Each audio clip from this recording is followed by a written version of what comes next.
C'est l'intérieur d'un fossile qui est pris dans le calcaire depuis des millions d'années.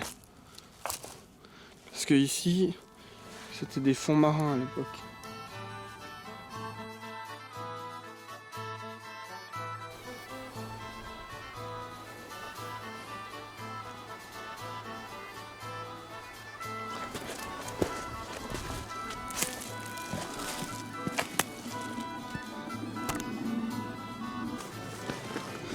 J'aime bien ce genre de petits plateaux comme ça. Quand la végétation reprend sur les souches, je trouve que ça fait toujours penser à un petit monde parallèle. Nous vivions tous très heureux sur le plateau de Haute-Mousse. C'était un endroit formidable. Il y avait de jolies petites mousses partout. Depuis ma maison, l'on voyait même le sommet de l'arbre.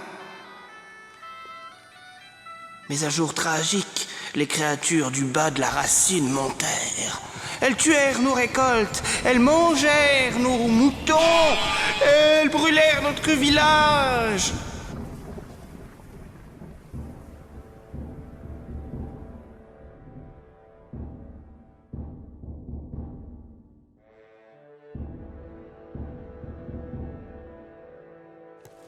Les arbres qui s'arrachent comme ça nous permet d'analyser le sous-sol.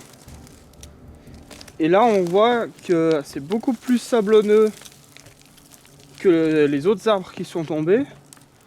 Et bon, j'ai observé ça et j'en ai rien tiré, juste voilà un fait. Ensuite j'ai vu que droit en dessus, regardez le sol et la végétation. Regardez, hop, vous voyez, c'est tout des longues tiges de graminées. C'est plein de la paille quoi. Là il y a une petite zone de 20 mètres carrés où il y a des graminées. Et je pense que c'est en corrélation que le fait que le sous-sol est plus fin, plus sablonneux, plus terreux peut-être, avec des plus petits morceaux, permet ici une sorte de petite clairière de graminées. Ah, c'est pas une clairière, mais c'est des graminées qui préfèrent peut-être ce sol plutôt que le sol très caillouteux qu'il y a habituellement sous les arbres, enfin partout par terre du coup. J'en sais rien si ce que je dis est vrai là sur le sol caillouteux et les graminées, enfin sur ce que j'ai observé là. N'empêche que c'est intéressant ces arbres quand ils se renversent de pouvoir analyser le sous-sol sans avoir à creuser avec une pelle parce que personne ne le fait. Enfin, à part quelqu'un qui veut expressément analyser le sous-sol. Oui, c'est très intéressant ces arbres, il faut toujours regarder un peu pour essayer de comprendre qu'est-ce qu'il y a dans les premières couches du sous-sol. Et typiquement les arbres comme celui-là où on a trouvé des plaques de fossiles, voilà, comme celui-là, et ben le sous-sol, il est clair qu'en fait c'est des plaques de calcaire avec un tout petit peu de terre en surface et de la terre entre deux. Et les plantes, du coup, ça va vraiment être des plantes qui doivent chercher les fentes dans le calcaire pour s'accrocher. Alors les petites, elles peuvent s'accrocher à la surface, mais les arbres, ils doivent vraiment chercher les fentes. Regardez là, les racines, elles sortent d'entre les roches. Voyez comme les racines, les racines là, elles doivent vraiment aller entre les roches. Oh, regardez cette pierre, comme elle est pleine de fossiles. Là, on voit les stries de la vis, enfin du coquillage, du fossile, on voit les stries. Donc c'était un truc allongé comme ça, là, dans ce sens, et on voit les stries. Et il est mort dans les fonds marins. Et avec tous les sédiments qui se sont mis sur lui, il a fini par fossiliser et ça a donné ces pierres calcaires. Des exemples de structures rondes et striées, toutes dans le même sens, qui sont typiquement des fossiles. Il y en a 2 là, et peut-être un entre 2. Et juste derrière, là, il semble qu'il y ait de nouveau une vis striée. C'est certainement le négatif d'une coquille qui était dans l'autre sens, comme ça, et hop, ça c'est le négatif. Donc c'est les sédiments qui se sont posés par-dessus elle. Le coquillage qui fait une sorte de vis. Là on le voit bien. Donc il est tombé au fond. On a des morceaux de l'intérieur de l'animal. Regardez. Je vais vous montrer de très près. Vous voyez là, on a des petits morceaux qui sont des morceaux de la structure interne. Donc là, on a l'animal lui-même, enfin la coquille de l'animal lui-même. Et vous voyez, ça a formé une cavité dans les sédiments. Et à l'intérieur de cette cavité, qu'est-ce qui s'est passé? Il y a eu de la cristallisation. Donc là, on a la forme de l'animal. On a donc décrit par la cavité qui s'est remplie de cristaux. Hop. Et là, à l'intérieur, on a des petits morceaux de la structure, c'est-à-dire du squelette de l'animal. Enfin, c'est pas le squelette, c'est la coquille.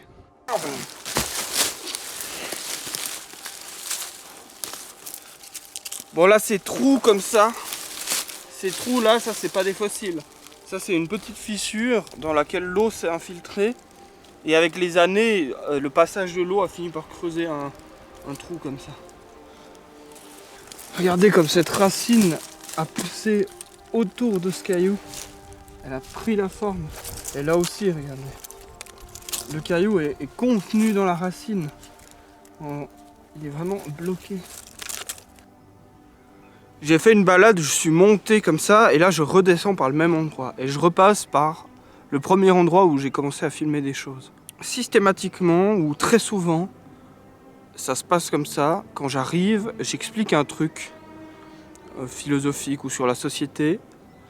Et ensuite je continue à me balader, je vois des choses, et petit à petit, j'ai une espèce de moment où j'ai un doute sur ce que j'ai filmé, et je me dis quel est l'intérêt. Et petit à petit, je commence à m'amuser. Je commence à explorer et à m'amuser et à être en relation directe avec les choses, sans même me soucier de quoi que ce soit, de réflexion ou de recul. Pour une fois, je vais vous mettre cette chose que... Enfin, pour une fois, j'en ai déjà partagé ce genre de choses. Mais là, je vais vous mettre à la fin de cette vidéo, donc maintenant, à partir de maintenant, ce que j'ai dit en début de ma balade. Et vous allez voir, c'est très chargé de problèmes de société, de problèmes d'humanité, de problèmes philosophiques. En fait, je pense vraiment que quand j'arrive dans la nature, d'abord, je suis chargé de tout ce qui vient d'en bas de la vallée. Et petit à petit, je m'en délaisse. J'ai un passage où je doute. Je refuse. Je me dis, ça n'a pas de sens. Et tout d'un coup, je me relâche. Et je redeviens en accord avec l'instant direct, l'amusement.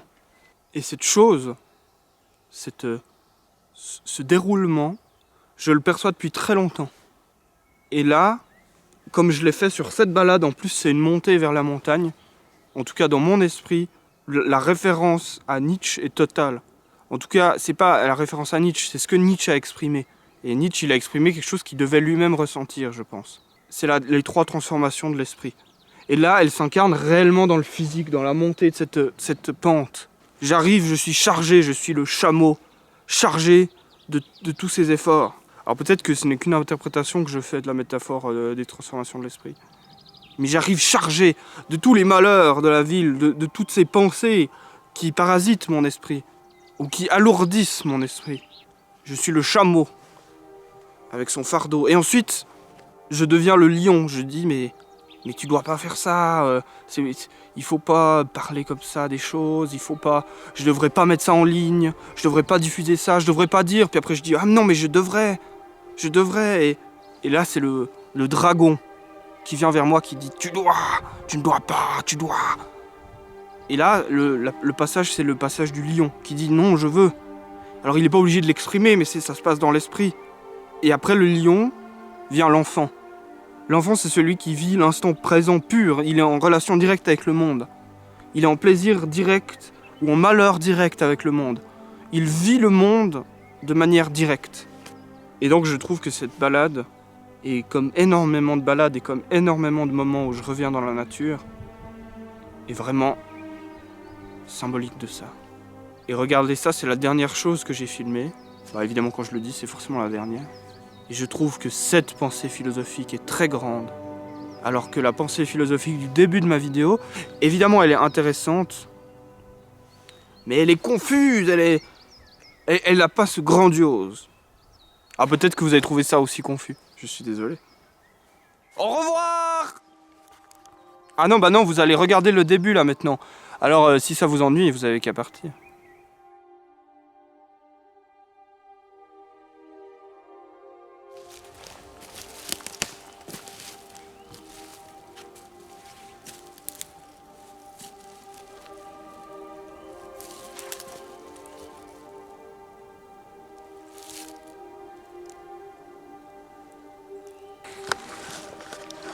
Il y a une pierre qui est sur le point de me tomber sur la tronche là-bas en dessus.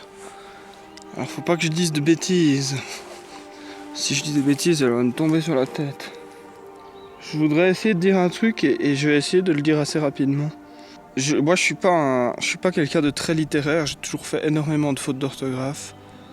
J'aime pas du tout lire. Et pourtant je donne une extrême importance aux mots. C'est un lien avec ma pensée du cerveau boîte aux lettres. En fait, si on veut penser le monde par nous-mêmes, il faut avoir des mots qui sont le plus possible purs de sens. Alors c'est difficile à dire, mais c'est des mots qui font référence directement à une chose dans le monde.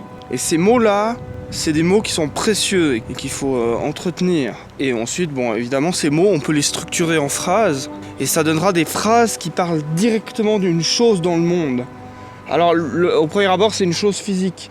Mais là où les mots deviennent intéressants, c'est qu'ils peuvent parler directement d'une impression de l'esprit, ou d'un événement, ou de quelque chose de plus intangible.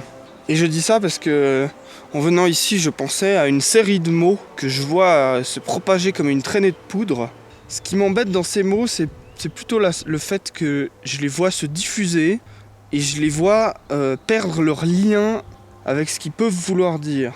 De fait, du coup, je sais pas exactement ce qu'ils veulent dire, mais enfin, je vois la définition plus ou moins. Il y en a plusieurs. Il y a par exemple collapsologie. Tout le monde parle de collapsologie, et ce depuis peut-être... le mot existe depuis extrêmement longtemps, mais depuis 5 mois, il y a une sorte de traînée de poudre autour de ce mot, j'ai l'impression. Je trouve ça problématique pour la pensée. Je sais pas exactement à quel niveau, mais je sens qu'il y a un problème de pensée autour de ce mot, et que ce mot, tel qu'il est en train de se diffuser, ne permet pas une vraie pensée du monde.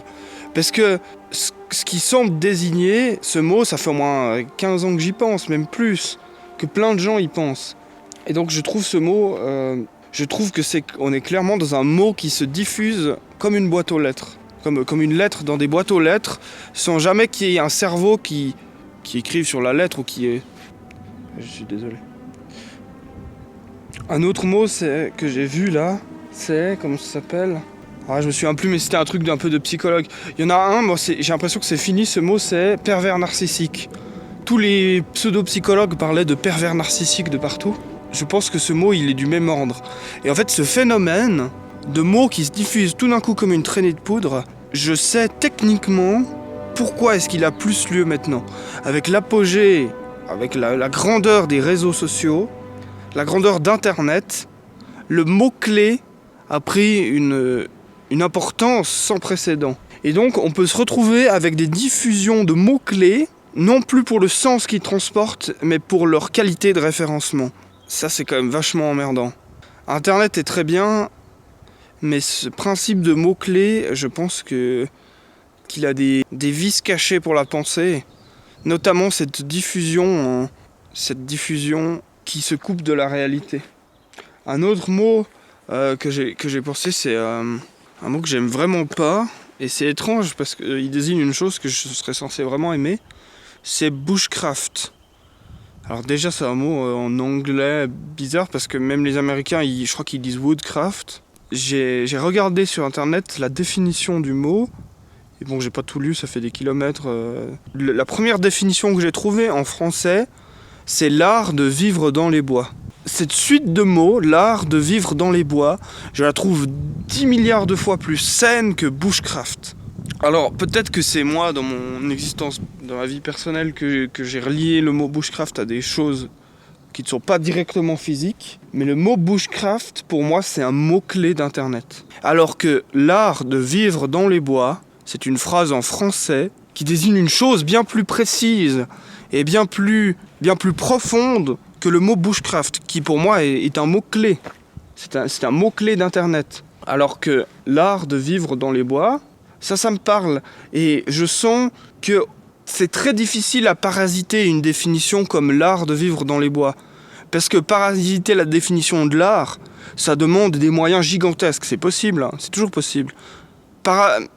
Parasiter la définition de vivre, le mot vivre, c'est un mot qui se rattache directement à un phénomène.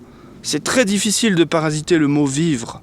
Et puis dans les bois, c'est aussi difficile. C'est-à-dire que c'est une construction de mots qui se rattache au phénomène direct et qui passe pas par un média, j'ai l'impression.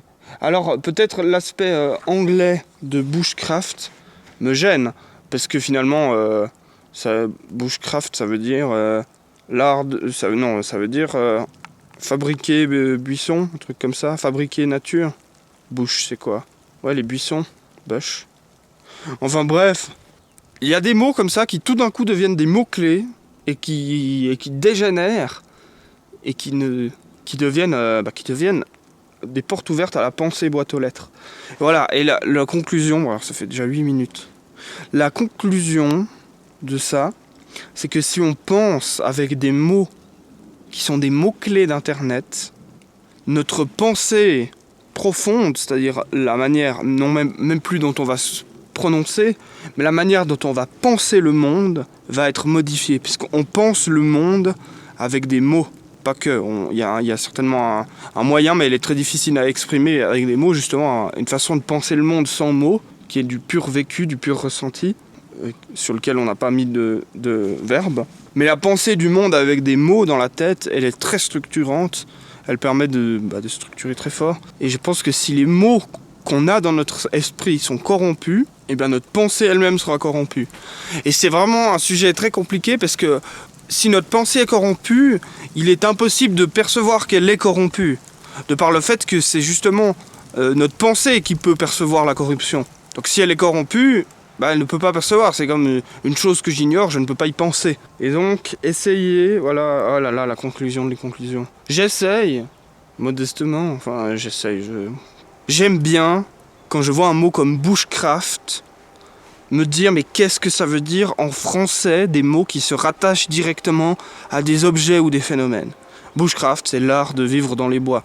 Alors, peut-être qu'on pourrait trouver d'autres définitions, mais j'aime bien revenir à des définitions basiques. Le caillou m'est pas tombé dessus, j'ai pas trop dit de bêtises. Alors ça va. Au revoir.